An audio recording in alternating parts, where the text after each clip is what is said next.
তো কচুর ডান্টির এই রেসিপি একেবারে অসাধারণ হয়েছে। তো আমাদের এই তো আমরা আজ নিলাম গ্রামের সেই কচুর ডান্টিগুলা। এই ডান্টিগুলা দিয়ে এই যে কচুর ডান্টির রেসিপি বানাবো। তো আপনারা দেখতে থাকেন আমাদের কচুর ডান্টির রেসিপি কেরম হয়। মা মা কি করছো? দেখো দেখো কি নিয়ে এসেছি। এ দেখো বা ভাত আসছে। কি নিয়ে এসেছো কি? মা এরকম ওই কচুর ডান্টি নিয়েছি। তো এই কচুর ডান্টি দিয়ে একটা অন্য রকম রেসিপি বানিয়ে দাও তো। বা তাহলে কি করে দেবো? তাহলে কচুর ডান্টি ভেজেই দিই। মা ভাজা ভুজি তো প্রতিদিন খাওয়া হয়, তা তুমি আজ অন্য রকম রেসিপি বানিয়ে দাও। বা ঘরে তো কিছু নেই, সকালবেলা চা হাসি একটা ডিম পেলে না, ওই দিয়ে তোমার এই কচুর ডান্টি দিয়ে একটা রেসিপি বেরিয়েছি। তো তাহলে মা তুমি রেডি দাও, আমি পুকুর থেকে নিয়ে আসি কি। হ্যাঁ দাও বাপ। দেখেন এই কচুর মাথাগুনা পাতা দেখতে পাচ্ছেন, এই পাতাটা আমি কেটে ফেলে দেবো না, মুখ চুলকাবে। আর যেন এই কচুর এই গুঁড়ার ডাঁটিটা এইগুলো দেখে যা, এইগুলো ফেলে দেবো না, এটাও মুখ চুলকায়। এইভাবে কাটতে হবে। আমার শিলা প্রায় শেষ, শেষের দিকে এবার আমি পিস পিস করে কেটে নেব।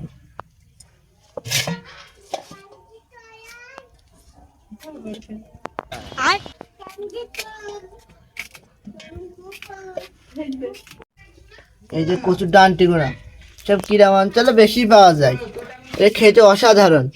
গ্রামের মানুষ এগুলো বেশি খায়। আমার ছেলে এনে দিল, আমার কুটা শেষ, এবার আমি ধুয়ে নেব কি।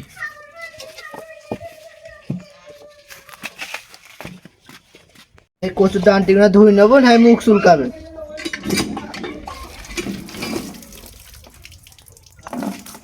আমার ধোয়া শেষ, এবার আমি কড়াই চড়িয়ে দেবো।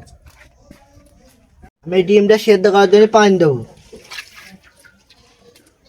এবার আমি ডিমটা দিয়ে দেবো। এবার আমি একটু নেড়ে নেবো। ডিমটা সেদ্ধ হয়ে গেছে, এবার আমি তুলে নেবো। এবার আমি কড়াই পরিমাণ মতো তেল দিয়ে নেবো।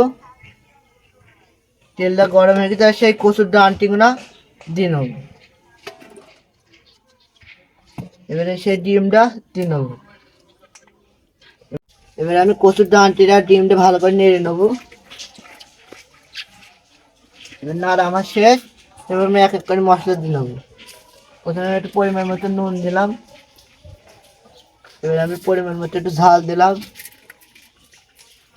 পরিমাণ মতো এবার একটু আমি হলুদ দেবো।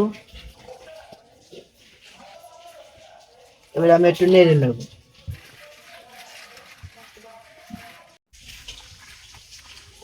ভালোভাবে সেদ্ধ হওয়ার জন্য আমি এটা না ঢাকনিটা দিয়ে দেবো কিছুক্ষণের জন্য।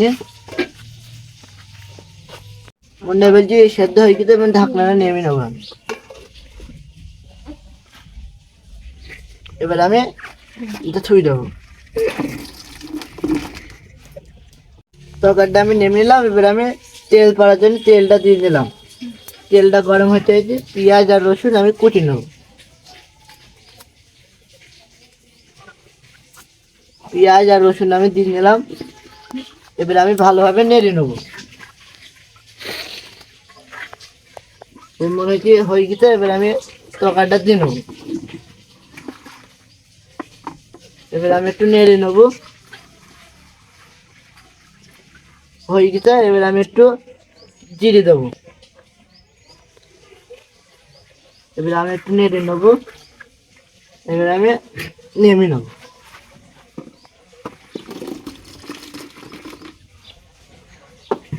আমার তরকারি রাজা শেষ। এবার আমার ছেলেকে ডাকবো, খেয়েই কেমন হয়েছে আমার ছেলে আপনাদের বলবে।